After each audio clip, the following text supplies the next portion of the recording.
to talk about low stakes practice. There are a lot of times in our lives where we feel like we have nowhere to go, no control over things, we're not where we want to be, and we have to wait for it. Waiting is part of life, and it also builds you the way that you're supposed to be built. One of the things that you can do during your waiting season is practice for the things that you know you're going to be doing or you want to be doing in the future. The reality is that when we are in positions where there's not much risk involved, it is so much easier to make mistakes and learn and grow from them than when you're in a position where there are a lot of eyes on you, a lot of people are depending on you, and there's a lot more on the line. It's higher stakes. So you might be feeling like right now is a really useless time in your life because you don't have what you want to have. You aren't where you want to be, and you've got no control over anything. That might be a sign that you are in a low stakes season, which means that now is the time to prepare. The reality is that a lot of things that you will do in your life, you will not have the direct experience of doing. There's just no way to have all of the experience of doing the thing until you actually do the thing. However, there are ways to get low stakes experience doing what you want to be doing to build the skills that you will need in a different position that's higher stakes later. For example, leadership.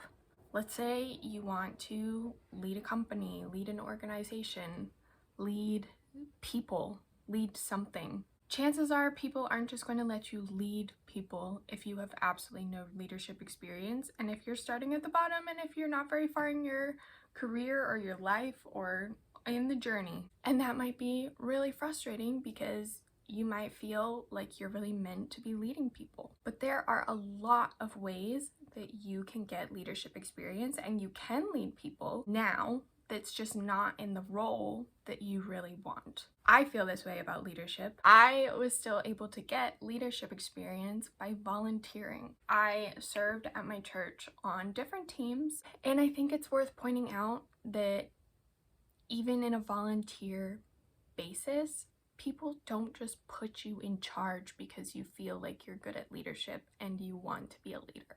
You start from the bottom and you work your way up, and that process teaches you a lot.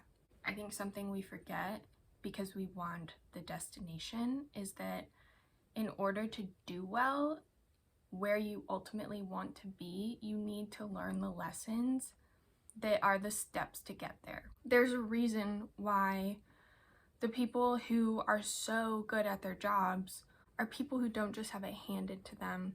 It sucks taking the steps to get there, but it is what builds you into the person that you need to be. And it is something that builds the skills that you want to have and also that you need to have in order to do your job well.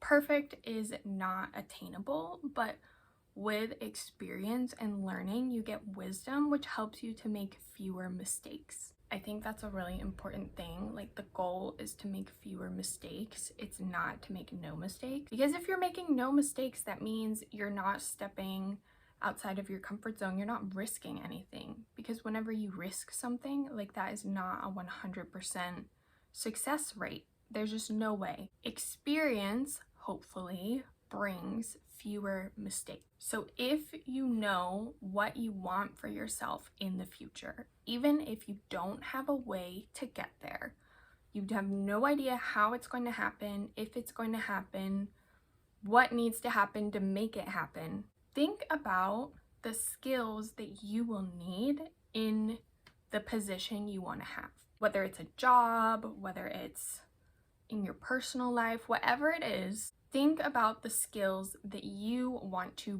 bring into that role. You have the chance to prepare for that now, here, where you are, even though that role is not actually in your life yet, you can build the skills that you know you're going to need to do that role well. And honestly, if you start now, that means that you will go into it with skills instead of having to learn all those skills when you're there. Preparation is something that people like to put in a to-do list and then check off and then say, okay, I'm prepared.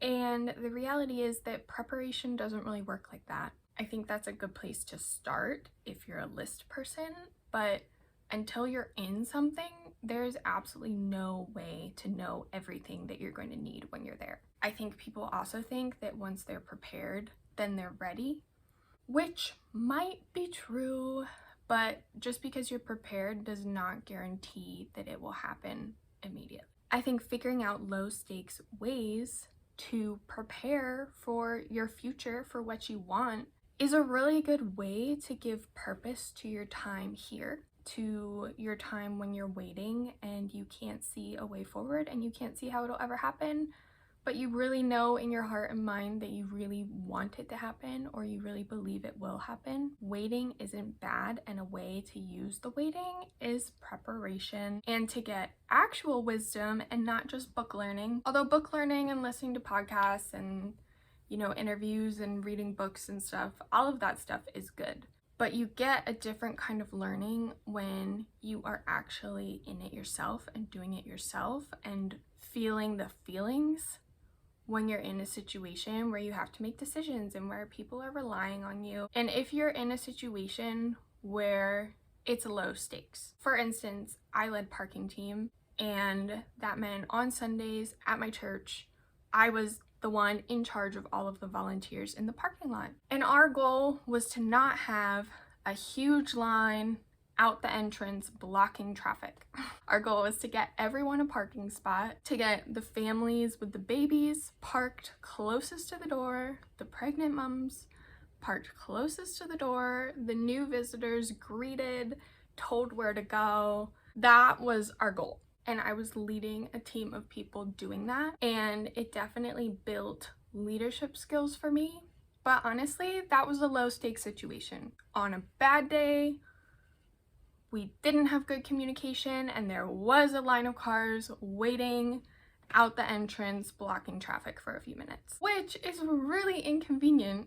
But ultimately, 5 minutes of cars accidentally blocking traffic up is not the end of the world. That was a low stakes scenario where I developed a lot of leadership wisdom. It made me a lot more confident in leading a team. It made me a lot more confident in a leadership position within an organization. And I learned so much, and it was fun, and it developed skills, and it was low stakes. I think there are a lot of ways in our lives where we can develop skills in low stakes situations that we don't always consider because our minds are focused on the big picture. It's true that a lot of low stakes situations do not have glitz and glam, like the role you actually want, the thing you actually want. But if you switch your perspective and you focus more on who do I need to be to do well later? What can I be doing now to work on myself so that I thrive when I finally get what I'm waiting for? And I'm not just talking the things that you feel like developing. That's a place to start for sure. There are certain skills that are more fun to work on than others, that are easier to work on than others, that don't involve as many stressful, kind of embarrassing inconveniences in your life. But ultimately, if you are in a waiting season, this is a chance to be a preparation season. And it will prepare you whether you try or not, because I believe that everything is used, everything is for a purpose, everything is used in your life. So even if you're in a waiting season and you don't understand why, or you don't really know where you're going, it's not wasted. However, you have the choice to maximize your time here, even if you feel like you don't want to be here and this is not what you want.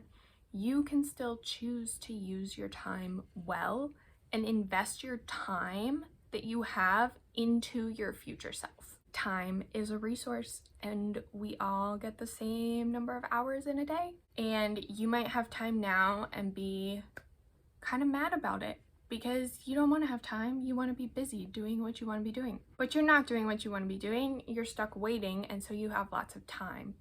I want to remind you, time is a resource.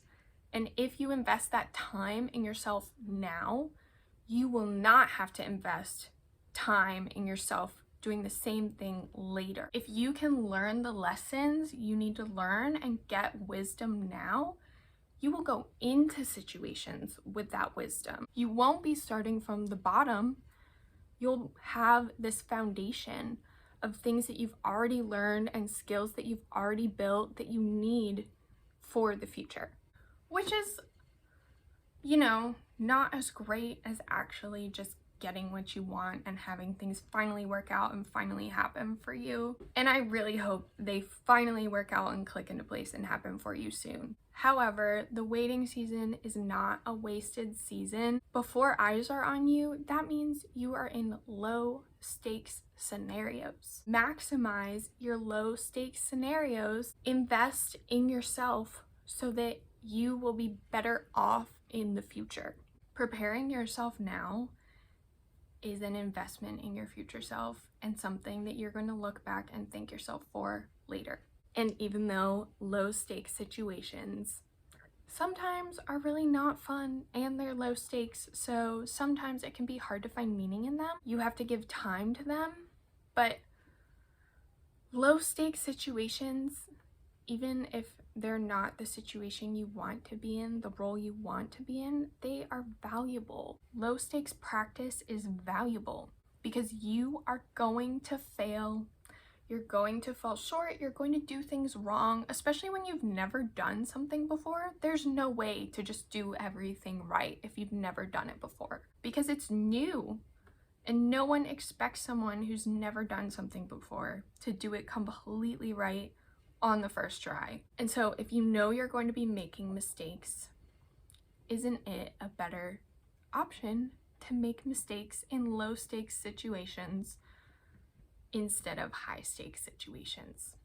So I just want to challenge you to switch the perspective on your life a little bit and look around yourself and see what situations that are pretty low stakes, what roles that are low stakes can you take on to develop skills that you want for the future. You don't have to start from zero when you get to your dream role, your dream job, your dream situation, your dream relationship. Everything takes skills. Even relationships take skills. Like, this is not just a job thing.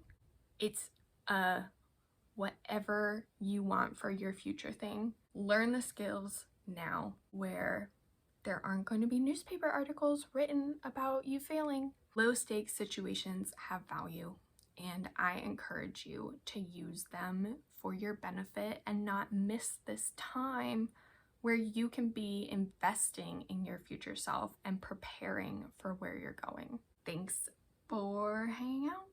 I will see you in the next one.